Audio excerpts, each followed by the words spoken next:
listening to A Bit Easier podcast, a space where we dive into science-backed tools to help you organize your life, take care of your health, and stay productive. In each episode, we explore ideas and strategies that make life feel a little simpler and more fulfilling. I'm Anna Kovalenko, a coach with a deep passion for behavior design. I truly believe that change is possible without forcing yourself, as long as you use the right strategies. And that's exactly what this podcast is here for, to share those tools with you in a clear, relatable way. So let's take this journey together. Every episode is one more step toward living life just a bit easier. What do you really know about dopamine? That it's a hormone of pleasure and happiness?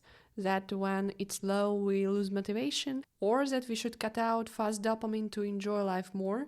These are all popular claims spreading online, and I got curious, how much of it is actually true? Do I need a dopamine detox? And does it even exist? To find out, I spoke with Dr. Talia Lerner, a neuroscientist at Northwestern University who studies how dopamine shapes motivation, learning, and habits.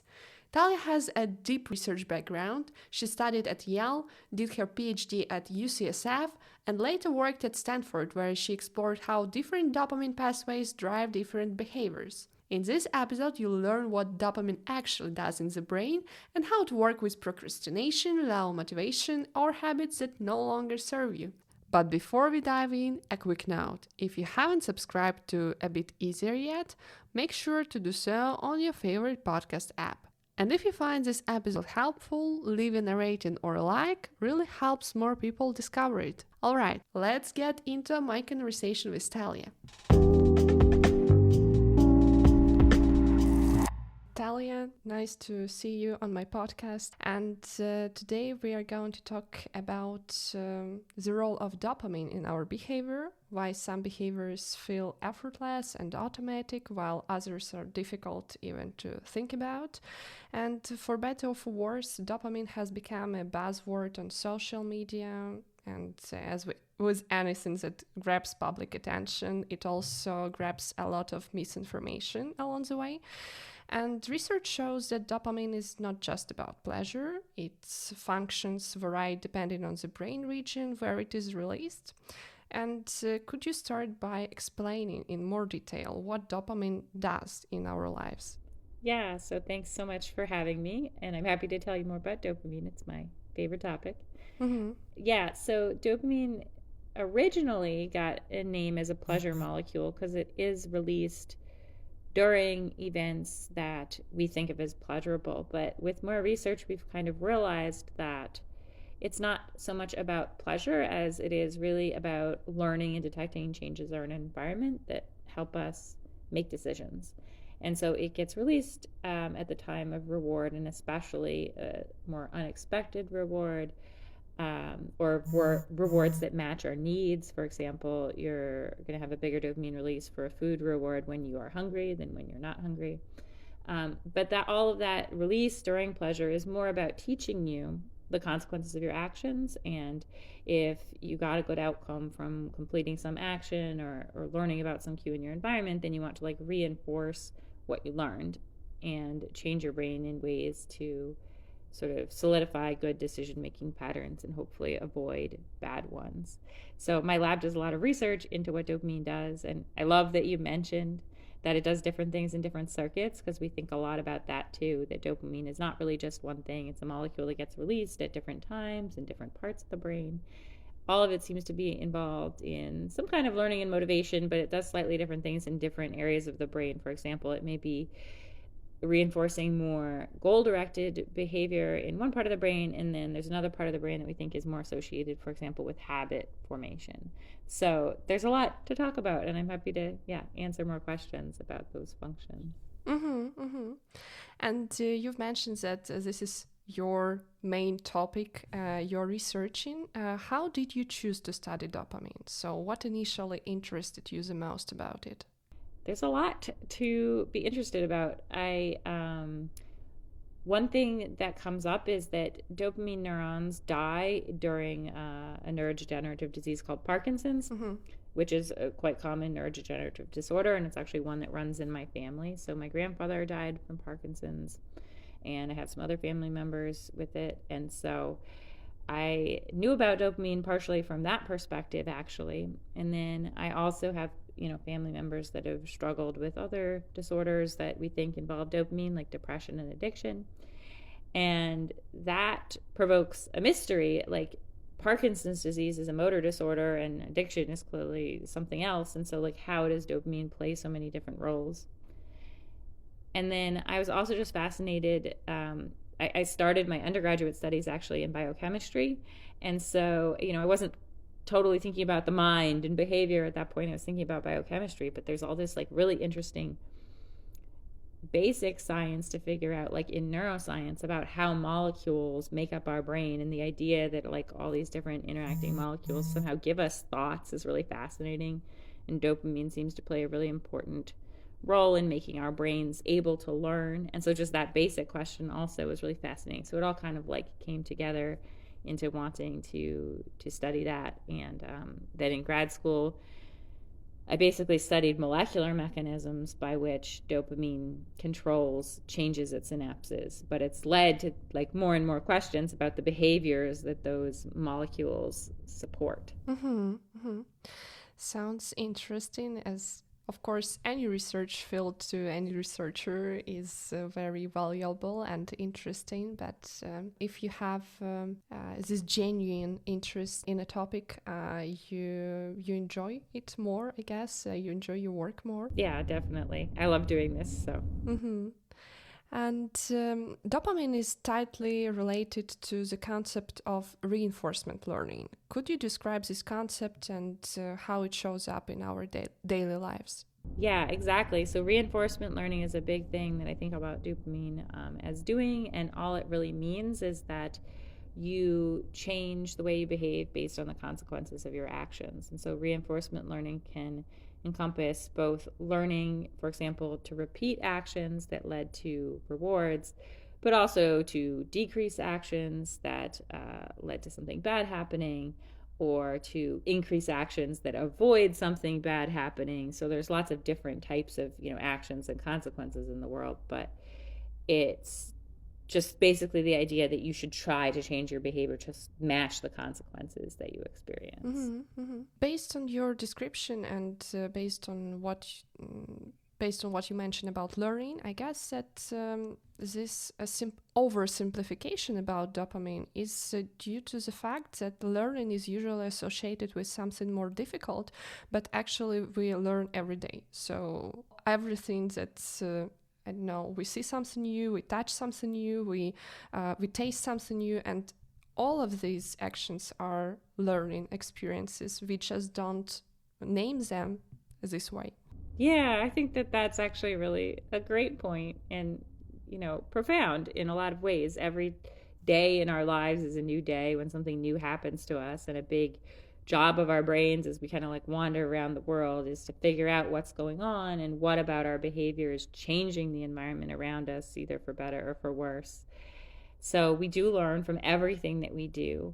And the type of learning that I study, that dopamine seems to control, that maybe we call reinforcement learning, it's sometimes called procedural learning. So it's the idea that you're kind of just like intuitively sensing relationships in your environment, trying to sort of figure things out in an implicit way. But that's different from memory systems that support more declarative or episodic memory, meaning like very specific things like what did I have for breakfast, or which street do I take to get to the doctor's office. And so there's these complementary sort of memory systems in your brain. But learning is not just sort of memorizing a list for a test or something like that. It really is about like learning about everything in your environment all the time. And so our brains are very plastic. They're always kind of adjusting our behavior whether we like it or not, and understanding how we do that and how it benefits us but also can lead to psychiatric disorders is really important. And also, there is such a concept as prediction. So our brain constructs the reality and predicts the next steps, the next actions. And there is a concept of reward prediction error, which is connected to reinforcement learning. Could you explain this one also, please? Yes, sure. So Right. So reinforcement learning, we think involves prediction errors. And the idea of a prediction error is just something happened to you that you didn't expect, right? There was an error in the prediction that you were making about the world. And if you made an error in your prediction, that means something about your model of how the world works is wrong, and you should try to change it and correct and learn from it. And the dopamine field has been very motivated by the idea of reward prediction error ever since some really classic studies from Wolfram Schultz and colleagues in the 90s showed that dopamine neuron firing patterns can follow what you would expect for a reward prediction error. Namely, if you get an unexpected reward, they fire more. As there's a reliable relationship between a cue and the reward, the dopamine neurons start firing for the cue, but not for the reward, which was fully predicted. And then if you omit a reward that was expected, because the cue is telling you you're supposed to get a reward, if you then omit that reward that was expected, there's a decrease in dopamine neuron firing. So it's a negative reward prediction error in that case. I thought I was going to get a reward and I didn't. And so the nice match between those recordings and the idea of prediction error really inspired the field to look for these prediction errors. I will say it's actually become kind of controversial again. So there's a lot of evidence for reward prediction error, but there's some argument about whether that's really the best model to explain dopamine. And as heterogeneity in the dopamine system has come to the forefront, the idea that there's these different subcircuits of dopamine maybe doing different things. It could be that, some subset of dopamine neurons are doing reward prediction error, but other types of dopamine neurons are doing other things, maybe other kinds of reward prediction error. For example, there's a concept of action prediction error that could be what's important for motor learning. Did my body make the action that I was sort of expecting to make? And if not, do I need to correct my motor patterns, right? So it's the same principle, but sort of applied in a different way. So that has motivated a lot of kind of theory about what the dopamine system is doing. And then there's a lot of work to try to match some of our experiments to the theory and see where it holds up and where it falls down. And how does it impact our lives? The fact that we experience negative predictions. So we, for example, predict that we'll succeed in something and we don't. And we don't repeatedly. So how does it impact our brains? I mean, on the neurochemical level? Yeah, so there is a negative reward prediction error. For example, I just mentioned, you're expecting to get a reward and you don't, and the dopamine neuron firing goes down. And that is an event that you might want to learn from, right? If you were expecting something to work and it didn't work, then maybe you need to try a different way. So we want there to be negative reward prediction error signals in our brains to help us learn about those types of events. And so they help guide our learning. Now, in some cases, that might go too far. One thing that can lead to depression is this feeling that you are not in control of your environment, that all these stressful things happen to you and there's nothing you can do about it. And, if you're getting all these signals and you cannot figure out a way to get things to work and you sort of conclude that you're not in control, then that sort of learning can cause what we call learned helplessness, which is basically you've learned that there's nothing you can do. And that's associated with depression. So there's ways that these systems may get involved in disorders. And then the question is, well, is there some way to rescue your dopamine system and sort of inspire renewed motivation to try to help you solve problems in your life if you're depressed? So that's part of why we study this, is not just to understand learning, but to understand how, problems with learning contribute to disorders and what we can do about it. So, as I understand it, this process isn't intuitive. When we fail, our instinct may be to withdraw. I mean, when we fail largely or repeatedly. But the true learning actually happens when we persist. So when we continue to try other ways. But as far as I know, maybe from my experience, people generally don't want to continue this negative cycle. And so maybe you can uncover this topic more. Yeah, one thing that's always interesting to me, both in the mice that we work with in the lab and in humans, is individual variability and how people react to different stimuli and how people learn. And there's a balance to be had between to keep going and to to try to persist through adversity, and then to not necessarily persist in doing things that are harmful or that are not the right way to do something, right? So there's a balance that your brain is trying to make, where you don't just want to repeat the same thing over and over again that's going to fail or that's going to hurt you, but sometimes you need to persist through hard things. So we think about that a lot, and like, what is the difference between those, or how do you decide what the difference is between those things to decide when, okay, I should keep going. I should keep going towards this goal, but I should like try a different way, or I should give up, like this isn't going to work, just do something else instead. And I don't know that I have all the answers for you, but interestingly, what we see in the brains of mice when we look at dopamine signals is that there are individual differences in the dopamine signals in these mice that predict how persistent that they will be. So if we ask mice to do a little nose poke response to get rewards, and then we start to introduce a negative outcome for that, as well, there are some mice that will persist in reward seeking, and some mice that will sort of give up if there's any negative consequence to that reward seeking.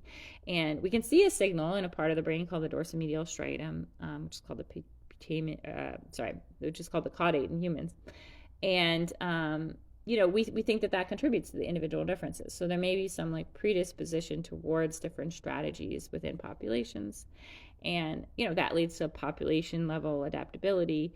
But maybe also individuals can learn from that, and sort of learn to be mindful of their choices, and think about how to kind of decide when the effort to persist through adversity is going to be worth it versus when it maybe is just like a waste of effort. Yeah, of course, it's very subjective and it depends on the situation largely, so we cannot give some conclusions or some advice.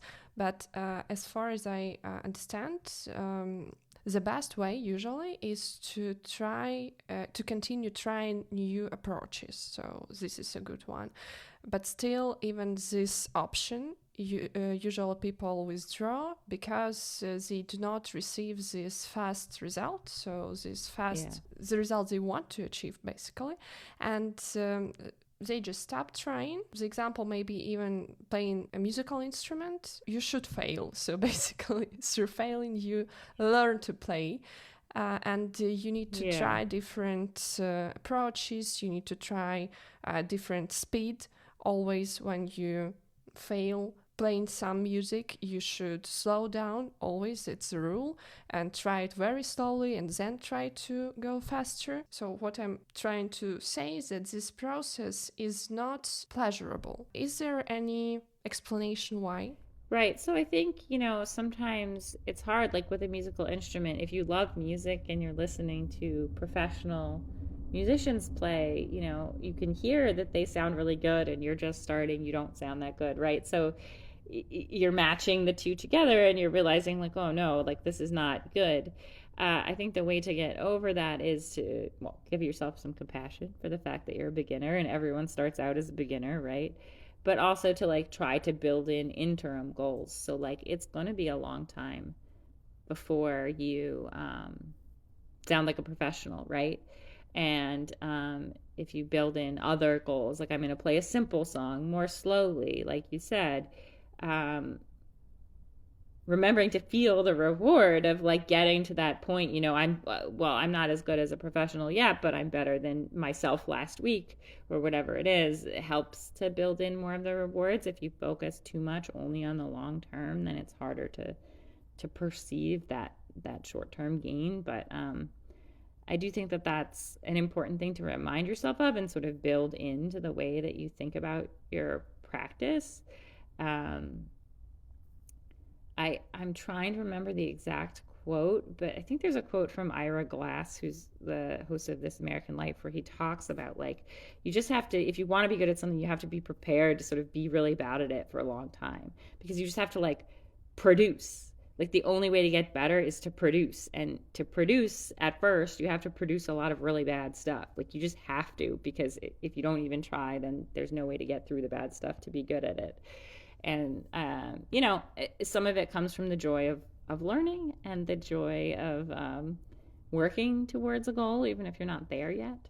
So if people are struggling with that, that's what I would encourage them to do. You don't have to play your musical instrument for anybody if you're embarrassed, but you can play it by yourself and enjoy the practice. Try to enjoy the experience of the practice, right?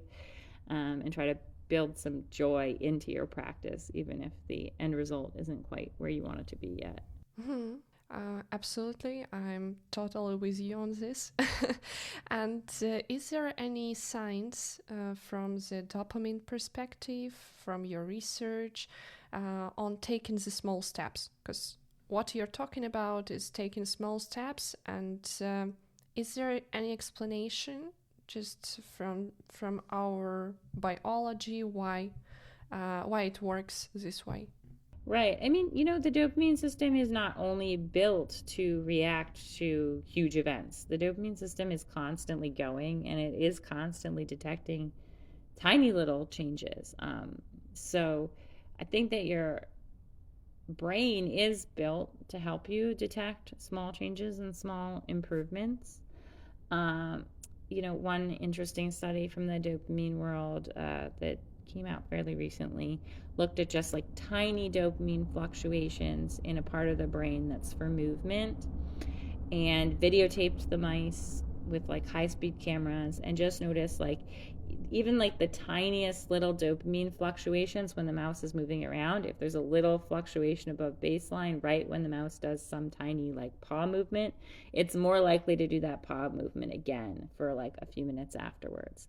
So the dopamine system is really set up to like exquisitely do this, to take tiny little things that are associated with tiny little increases in dopamine and then increase how often you perform them in sort of this like microcosm of reinforcement learning that we talked about. And so the more that you can kind of, I think, just mindfully take advantage of that existing structure and your neural circuitry, that's what it's there for. It's there to help you. So it's not all dopamine. Some of what we're talking about with like a positive attitude about things probably involves like lots of other brain systems as well.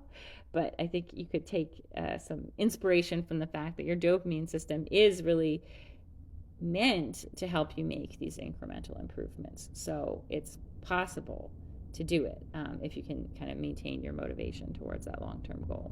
Thank you for this explanation, because I'm always talking about this with my coaching clients, and this idea of small steps, I know why. I cannot explain it. I mean, there is no one explanation, but it terrifies people. As they don't like it. They don't like the small steps. They want big results. Maybe it's about the culture of being productive, of overachievement, of getting quick results. I know the answer, but still I'm always going from another side. So I'm trying to explain why we can work in other way and why it works actually. So why our body works this way. Also, people can believe that it's not just fancy quote that take tiny steps and everything will be good, but that there is actually some research under it. Right. Okay, and much of your research explores automaticity and habits, and could you explain the conditions under which certain actions become automatic? Yeah, so I mean that's a really like active area of study, and one that I think is of interest.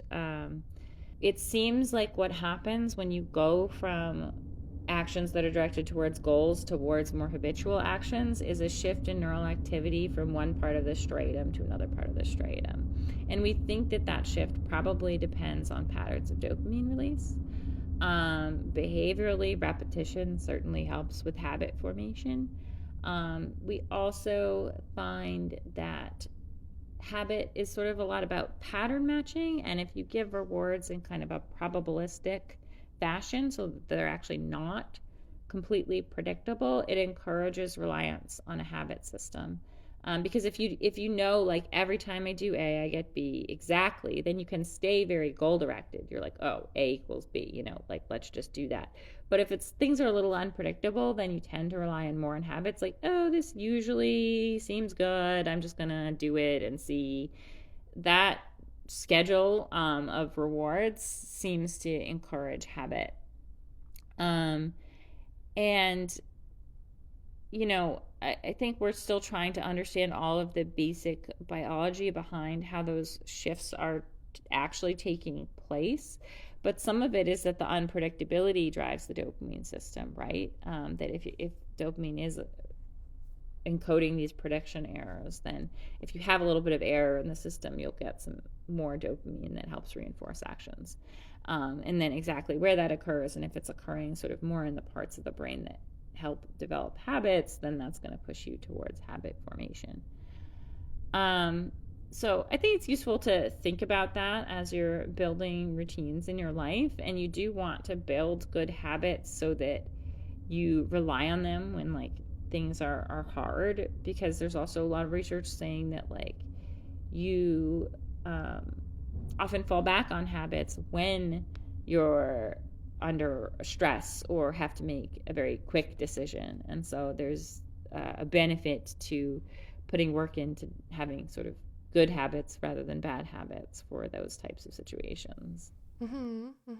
There is a work of Stanford professor B.J. Fogg, and he speaks about habits and behavior, and he says that we change the best by feeling good. So can you relate on this? Right. Well, I think that, habit learning is a form of reward learning. And so, yeah, small rewards help you build habits. I guess that's probably what he means primarily. But I think what you see over time, kind of like we were talking about small changes, is if you add up those small changes over time, you start to see big improvements, right? And so if you keep feeling better and better, right, it creates a kind of positive cycle, probably. And do you have any information on how can we adjust the habits that no longer serve us? So some habits that were not intentional, and through time we find out that they are not good. They are damaging even for our health or for our routine. Yeah, and by their nature, habits can be really hard to change because the whole point of them is that they're automatic and you don't think about them.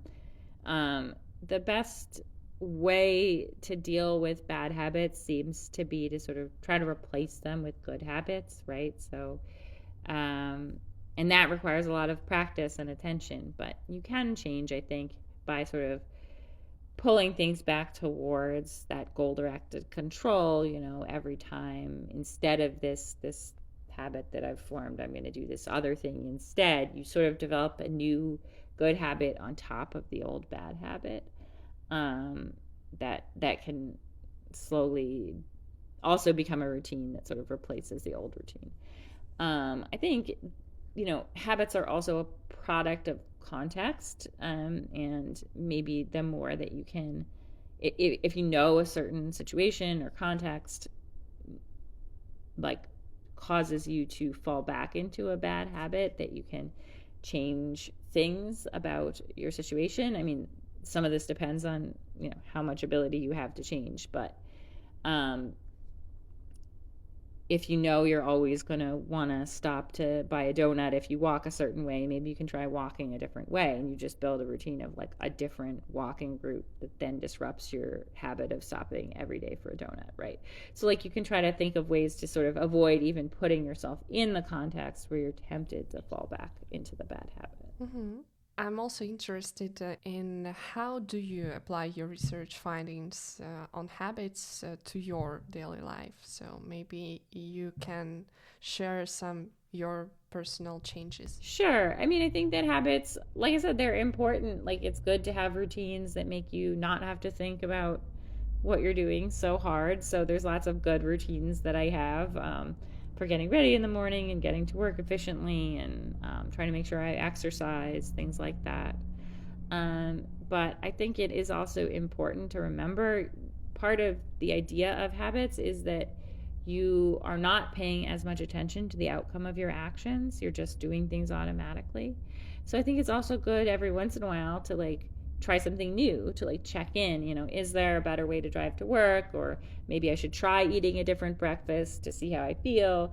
And just every once in a while remembering that exploration is valuable, and that you should dare yourself to try something new helps you to kind of just check whether the patterns that you have developed over time really are the best ones for you. And I think it gets harder and harder as you're busy, and maybe as you get older, to challenge some really long ingrained habits. But I do try, I think, to always think about, should I try something different, when should I try something different. And continuing to challenge yourself through your life kind of keeps you engaged and happy, and perhaps finding new things that give you pleasure that you didn't even know about. So that's kind of the strategy that I take, I guess.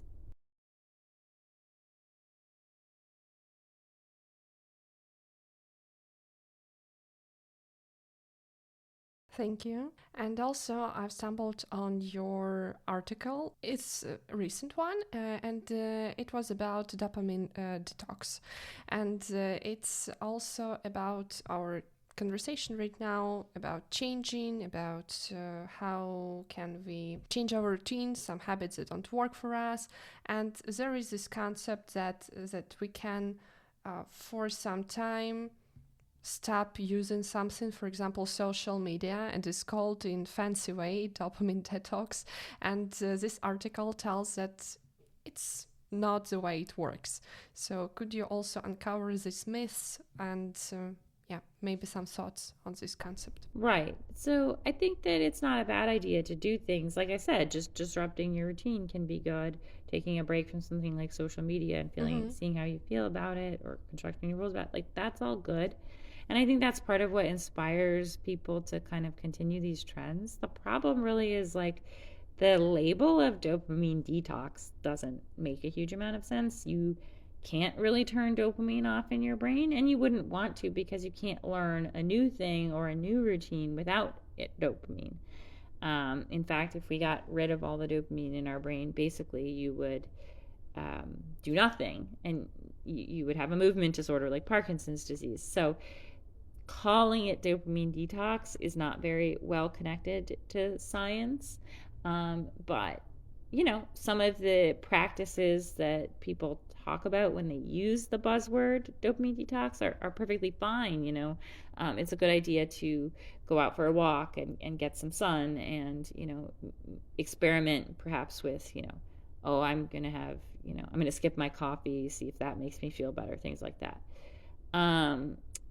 I just think people need to, it's helpful if you think about what the science actually says about what that's doing to dopamine or to any other part of your brain as you experiment with those behavioral changes. And just beware of people trying to sell you something with their, sort of influencer status that maybe isn't going to be helpful. Because a lot of these behavioral changes, they're free. It's free to go for a walk.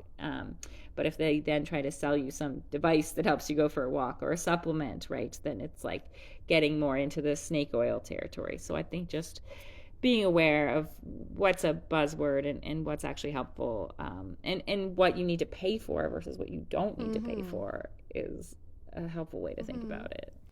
I really like the idea of the exploration, and that it's free for us. So that's actually the novelty is something that our brain really likes. So we can afford novelty every day, and we just don't, because it needs our extra attention or extra thinking space to choose what to do instead of our normal routine.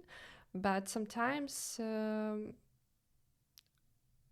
by not choosing to experiment, we do not find out that we like something else, so that we want something else, that we want some other experience, and we want to have this positive experience in some other way.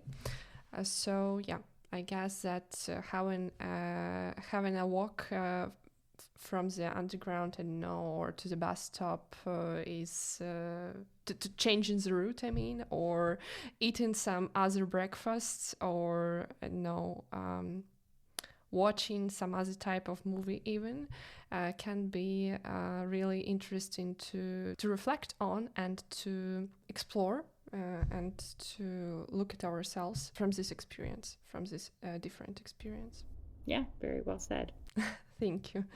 And I guess that's the last question. What are some unanswered questions about dopamine that you're most excited to explore in the future, and why?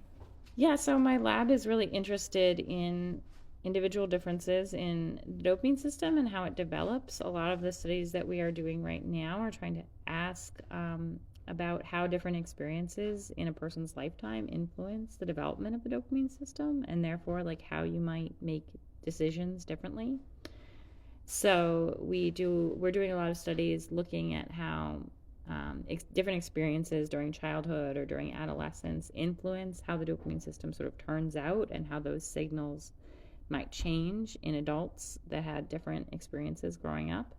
And I think that is going to be really interesting. And then another area that we're really interested in is how then you take in information about your internal state to make those decisions. So kind of like I mentioned, when you're hungry, you might get a bigger dopamine signal for food than when you're not hungry. But how do you learn about some of those associations in the world? So how do you make predictions, for example, about which foods will best serve your nutritional needs, and therefore gain the motivation to seek out those foods?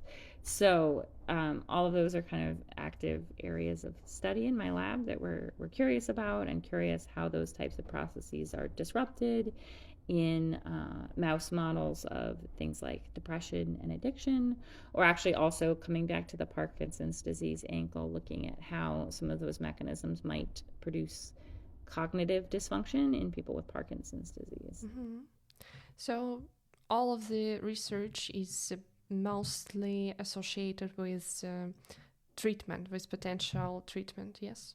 Yeah, I mean, I'm a very basic scientist, so we really want to understand just how the dopamine system works, but I try to be mindful of the fact that ultimately what we'd love to do is help people. And so if there's anything new we can figure out about the dopamine system that gives us insight into how to treat people with disorders, I think that that would be really great. So I hope that at some point I am able to make that impact.